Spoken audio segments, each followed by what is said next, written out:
స్టాంపులు రిజిస్ట్రేషన్ల శాఖలో భారీగా బదిలీలు జరిగాయి. రాష్ట్ర వ్యాప్తంగా సబ్ రిజిస్టర్లను బదిలీ చేస్తూ ప్రభుత్వం ఉత్తర్వులు జారీ చేసింది. ఇందులో భాగంగా మల్టీజోన్ 1, 2లలో కలిపి మొత్తం 136 మందిని ట్రాన్స్ఫర్ చేసింది. మల్టీజోన్ 1లోని గ్రేడ్ 1, గ్రేడ్ 2కు సంబంధించి 56 మంది సబ్ రిజిస్టర్లకు స్థానచలనం కల్పించింది.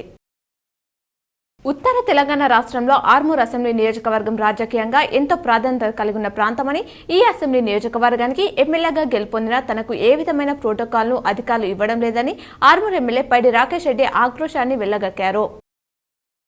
యువతలో నైపుణ్యాభివృద్ధికి కాంగ్రెస్ ప్రభుత్వం ప్రవేశపెట్టిన స్కిల్ యూనివర్సిటీ బిల్లును స్వాగతిస్తున్నట్లు బీజేపీ ఎమ్మెల్యే ఏలేటి మహేశ్వర్ రెడ్డి చెప్పారు. దీంతో నిరుద్యోగ యువతకు లబ్ధి చేకూరుతుందన్నారు. సంబంధిత కోర్సులో ఫుడ్ ప్రాసెసింగ్ ను చేర్చాలని కోరారు. జిల్లా కేంద్రాలకు యూనివర్సిటీలను విస్తృతం చేస్తే ఉపయోగకరమని అభిప్రాయపడ్డారు. తెలంగాణలో వర్గీకరణను వెంటనే అమలు చేస్తామని సీఎం రేవంత్ రెడ్డి ప్రకటించారు. ఎస్సీ, ఎస్టీ ఉపవర్గీకరణపై సుప్రీంకోర్టు తీర్పును ఆయన స్వాగతించారు. ఇలాంటి సంచలన తీర్పు ఇచ్చిన సుప్రీంకోర్టుకు కృతజ్ఞతలు. అవసరమైతే ఇప్పటికే ఇచ్చిన ఉద్యోగ నోటిఫికేషన్లో వర్గీకరణను అమలు చేసేలా ఆర్డినెన్స్ తెస్తాం, మాదిగా ఉపకులాల వారికి న్యాయం చేస్తామని సీఎం అసెంబ్లీలో వెల్లడించారు. నిజామాబాద్ జిల్లాలోని శ్రీరామ్ సాగర్ ప్రాజెక్టుకు నీటి ఇన్ఫ్లో తగ్గుతోంది. మంగళవారం రాత్రి 10 గంటలకు, బుధవారం 8,278 క్యూసెక్లకు ఇన్ఫ్లో తగ్గగా, గురువారం ఉదయం 6 గంటలకు అది మరింతగా తగ్గి 5,166 క్యూసెక్లుగా ఉంది. అవుట్ఫ్లోగా 664 క్యూసెక్ల నీటిని వదులుతున్నారు.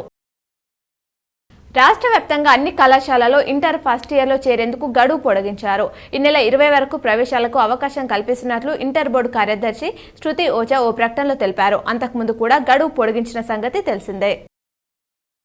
రుణమాఫీ కాలేదంటూ రైతులు అధికారులు చుట్టూ తిరుగుతున్నారు. పాస్బుక్, ఆధార్ కార్డు, రేషన్ కార్డులో పేర్లు తేడాగా ఉండడంతో చాలా మందికి మాఫీ కావడం లేదు. రేషన్ కార్డు లేని వారికి పూర్తిగా కావడం లేదు.